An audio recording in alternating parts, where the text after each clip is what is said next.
nosotros, y que nos trae temas que son interesantísimos, que nos encantan, pero vamos a ver si lo vamos, hoy vamos a tener que compactarlos, porque tenemos una, como decía Hernán, tenemos en la sala de producción, Literalmente. tenemos toda una serie de invitados que todavía están a la espera para poder salir y nos quedan 40 minutos nada más, pero no queríamos dejar de conversar y de recibirlo a Bonchi Est, que nos trae su columna de filosofía. Bonchi, bienvenido. ¿Cómo Hola, ¿qué estás? tal? Hola, ¿qué tal? ¿Cómo les ¿Cómo va? estás, Bonchi? Muy bien, gracias por la segunda invitación. Por Estoy muy favor. contento de volver acá.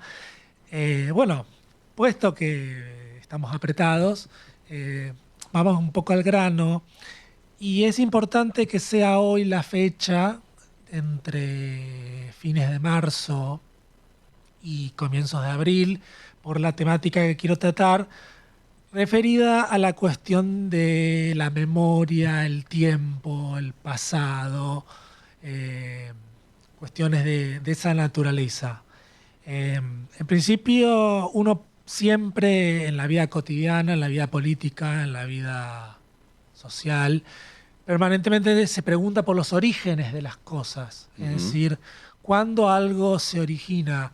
Por ejemplo, no tiene sentido detenerse, pero veo que recién estuvieron hablando, por ejemplo, del aumento de los combustibles y ese tipo de cosas, y uno podría, ingenuamente o no, preguntarse, bueno, ¿cuál es el origen de la crisis de los combustibles o de la crisis económica? Entonces, uno encuentra el origen y a partir del origen crea dos cosas. Por un lado, crea culpables y por otro lado, crea una línea histórica o una ascendencia o una tradición en la cual ampararse.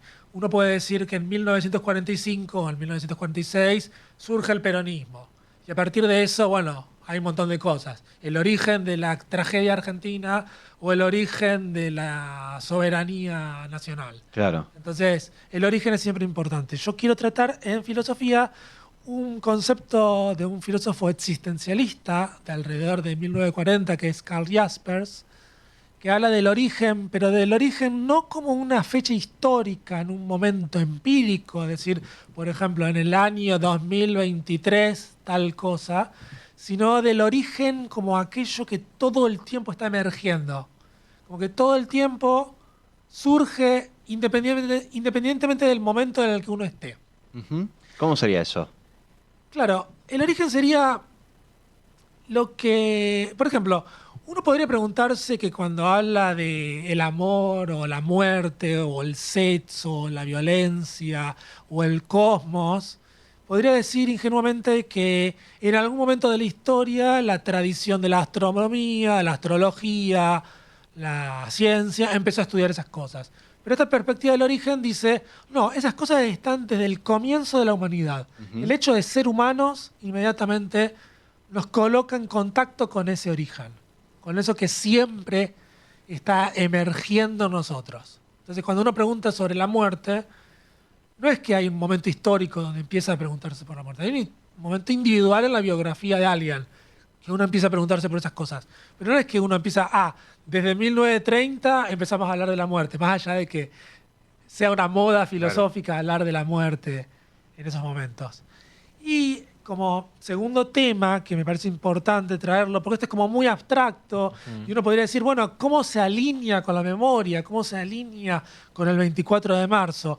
Bueno, otro de los conceptos históricos, de la filosofía de la historia que me interesa, es la cuestión del pasado. Y junto con el pasado existe lo que se llama la contemporaneidad. La contemporaneidad, bueno, en latín viene de co y de tempus, o sea, de el mismo tiempo, es donde la sensibilidad histórica, la sensibilidad temporal es la misma para todos los individuos de una sociedad. Entonces uno puede ser contemporáneo de un tipo que se murió hace 50 años. Ujú. Uno es contemporáneo porque todavía sigue hablándonos o todavía sigue compartiendo el tiempo con nosotros. En historia, básicamente se habla de la contemporaneidad en 1789 con la Revolución Francesa. Ujú. Con la Revolución Francesa empieza el orden capitalista, la mundialización, la globalización y bueno, empieza la contemporaneidad. Y cuando pensamos en cuestiones como el 24 de marzo, nos debemos preguntar si somos contemporáneos a Videla, a Isabelita, al resto de los militantes, de los militares de la Junta, bueno, a lo que sucede después con Alfonsín, con Menem, si somos contemporáneos a eso. Y uno diría que hay una fuerte insistencia, y con razón, porque yo la afirmo y fui a la marcha, por supuesto, el 24, de mantenerlo dentro del presente, que eso no sea el pasado, que eso sea el ayer que es todavía. El ayer que es todavía es algo que está preterido, que está en el pretérito, que ya aconteció, que en la línea temporal está anterior, pero que todavía sigue infiltrándose en nuestro presente. Todavía sigue en nuestro presente. Entonces, claro, el pasado, una definición de pasado es el ya no. El pasado es ya no. Por ejemplo, una persona puede fácticamente morir. Yo digo, muero en el año 2026, me choca a un colectivo acá cuando salgo, y podría decirse que en cierta concepción de la historia yo perteneceré al pasado, porque ya no soy. Claro. Pero en otros términos de el ayer que es todavía, mientras haya gente que me recuerda, yo todavía voy a seguir estando en algún lugar en la memoria de otras personas. Y esa es la importancia de la memoria, la fragilidad de la memoria, de la memoria de que tiene que existir gente viva que todavía recuerde eso y que todavía lo traiga al presente. Claro, tienen que darse ciertas condiciones. Sí. Tiene que darse con ciertas condiciones. Por ejemplo, uno puede decir, bueno, Torquemada en España, en la Casa de Brujas, forma parte del pasado, porque el reino de España, etcétera, no está adherido a ese tipo de concepciones religiosas. Uno puede decir eso. O las cruzadas. O la conquista de América incluso. Uno puede decir, bueno, desde 1810 termina la colonia americana y empieza una nueva nación occidental. Y siempre va a haber gente que va a estar dispuesta a decir, Argentina empieza en 1810, pero hay otra gente que va a estar dispuesta a decir, no, Argentina empieza en 1492. Y otra gente va a decir, no, Argentina empieza cuando cruzan en el estrecho de Bering, ahí en Alaska y Rusia, los primeros aborígenes. Entonces, claro, la lucha por este ayer que todavía no es tan claro.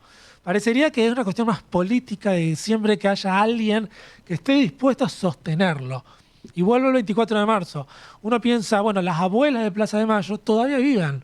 Pero bueno, cada día nos encontramos con que alguna de ellas fallece y hay homenajes. Entonces, en la medida en que las generaciones vayan sucediéndose, bueno, quizás ese ayer ya no sea todavía. Hemos dicho nunca más. Y ese es un compromiso con la historia de mantenerlo en la contemporaneidad. Bueno, básicamente Claro. por ahí va. La verdad que sí. Wow. ¿Cuánto para charlar, debatir o reflexionar respecto a esto? Porque, bueno, no sé Nos si... hacen pensar mucho las columnas de Bonchi. De Bonchi, sí. Sí, Bueno, sí. Gracias. Nos llevan a otro punto, ¿no? No, bueno, pensaba en esto de hablaste de la contemporaneidad y qué importante que se pueda mantener viva la memoria a pesar de que quizás las generaciones más jóvenes no han sido contemporáneas de aquello que ocurrió. Claro. Y eso me parece que es una de las características. Hoy empezamos el programa de esta manera, recordando la cantidad de gente joven que hubo, por ejemplo, en la marcha en Buenos Aires, acá en Santa Fe, y entiendo que quizás no iba necesariamente por ahí lo que vos planteabas, Bonchi, pero sin dudas el hecho de lo contemporáneo, aunque estas generaciones no hayan crecido en ese contexto, simplemente se lo han contado y aún así están allí en la marcha, haciendo memoria. Claro, entiendo el punto. Me parece valioso lo que decís porque efectivamente esa es una forma de mirarlo. Pero vuelvo al ejemplo de mi final trágico con el colectivo. Sí. Yo, de alguna manera, no sé, yo dejaría de vivir y dejaría de estar presente, pero seguiría de algún modo existiendo en el presente, a pesar de que mi cuerpo físico no exista. Claro. Entonces, en cierta forma, decir que esos jóvenes no vivieron porque nacieron hace 15, hace 20 años, y en ese sentido estricto del tiempo histórico, como lo define la física, tenés razón, no fueron contemporáneos. Pero si decimos que las estructuras económicas, las estructuras políticas, las estructuras industriales, las relaciones internacionales con el resto de las potencias mundiales siguen presentes tal cual fueron configuradas a partir del proceso en 1976, de alguna manera esos jóvenes son contemporáneos y les compete involucrarse con esa forma de la historia, que es una forma de entenderse a sí mismo y de por qué ellos son como son hoy, no en otro tiempo. Es como que cuando uno, personalmente a mí me pasó que cuando tenía 20 años, atravesaba esa década, me encontraba con quién yo era leyendo libros de historia, leyendo libros de gente que murió hace mucho tiempo, pero que explica mi presente. O sea, una cosa es ver programas de televisión, ver programas de radio, leer los diarios, que es importantísimo para comprender la coyuntura, pero ningún programa actual tiene base en nada si no se ancla en una tradición, en esto que yo decía antes, en un origen, Claro. en algo que le dé una línea histórica, una ascendencia. No sé si estás de acuerdo, capaz que no, No, pero sí estoy de acuerdo en que efectivamente haya muchos jóvenes en esas marchas, jóvenes que las personas más escépticas o contrarias a este tipo de manifestaciones, decir, ¿qué saben estos si no vivieron en esa época? Y se los desprecia como que son engañados, o que no saben lo que hacen, o que repiten fórmulas, pero bueno, una forma de verlo es decir, pensar el presente, o sea, pensar en la historia reciente, en el pasado inmediato, mientras nuestros cuerpos aún no existían como tales, es una forma de pensar quiénes somos en el presente. Ujú. Claro. Claro. Por eso también la identificación, porque no sé, notaba mucha gente joven en las marchas de lo que fue el 24, tanto acá en la ciudad de Santa Fe como a nivel nacional. Creo que ha sido un poco lo que se ha remarcado por allí en algunas crónicas, algunas noticias, y es una forma entonces, ¿no?, de darle como continuidad también generacional a todo esto. Claro. Porque si discursivamente uno hace que ciertas cosas prevalezcan, digo, discursivamente estamos entonces dándole una continuidad importante a esta historia reciente, Tal cual. generando Bueno, esa identificación. por eso justamente el título que da esta columna, el ayer es todavía. El ayer es Ese todavía. ayer sigue siendo todavía. Todavía, claro, Sigue claro. infiltrándose en nuestro presente de una forma que, bueno, uno lo explicaría de muchas maneras. No lo puede explicar desde la sociología, desde la religión, desde la Claro. mística, desde la historia. Como que hay una fuerza que sigue metiéndose en la contemporaneidad Claro, y está todavía significando algo. claro, claro. O intentando transformar algo, ¿no? También, sin duda mucho, uno de los discursos que uno encuentra en mucha gente militante es la idea de, bueno, nosotros seguimos la lucha de los desaparecidos. Ujú. Los desaparecidos perviven en nuestra lucha. Y un poco, la gente que atiende al 24 de marzo está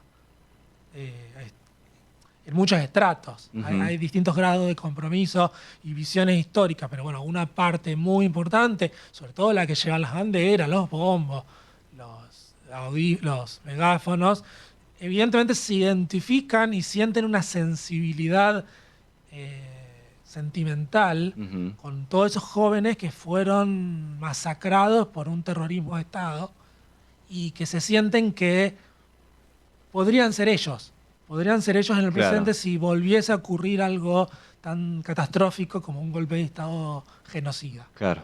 Bien, bien. Bonchi, bueno, agradecerte que hayas venido hoy en nuestro último programa de marzo. Nos parecía interesante esta propuesta que vos nos acercaste de hablar de este tema en lo que fue el marco del 24M, el 24 de marzo, Día de la Memoria. Y bueno, agradecerte. Será hasta la próxima. Perdón que hoy sea un poco más acotado, más corto, pero... Antes de irme, Sí. quisiera agregar mi propio chivo personal. Ajá. Sí, obviamente tus redes. Que me pueden encontrar en mi canal de YouTube, que Ujú. allí tengo videos que explico conceptos filosóficos. Me encuentran como Bonchiest y también tengo un canal de Substack, que también se me encuentran como Bonchiest. Si Bien. les interesa algo de lo que les dije, pueden buscar un poco más allí. Perfecto. encantó, Sí, nosotros me encantó. estamos mostrando tu Instagram, ahí en el Zócalo. Desde allí pueden derivar a Perfecto. YouTube. Sí, ahí están los enlaces. Perfecto, buenísimo. Bueno, Bueno, gracias por muchas venir. gracias. Ha sido compacto pero nutritivo La esto, verdad que ¿eh? genial. No lo queríamos interrumpir porque no había nada mucho más para agregar. Pero muy conciso, verdaderamente, y siempre está bueno poder reflexionar Bueno, y charlar de estas Me cosas. alegro estar acá y Bueno, hasta la próxima. será hasta la próxima. Y después seguramente vamos a tener o darnos ese espacio para poder debatir o generar una ida y vuelta mayor, pero excelente. Gracias por venir, gracias por estar. Gracias. Bonchi Est nos ha visitado en esta tarde-noche ya de este sábado 28 de marzo, por Acá al supuesto. final. Entramos en la recta final de este por ahora, hasta las 20 te hacemos compañía, pero ahora vamos a hacer una pausa, vamos a escuchar algunas canciones que va a colocar Iván Marisa. Sí. Pero cuando regrese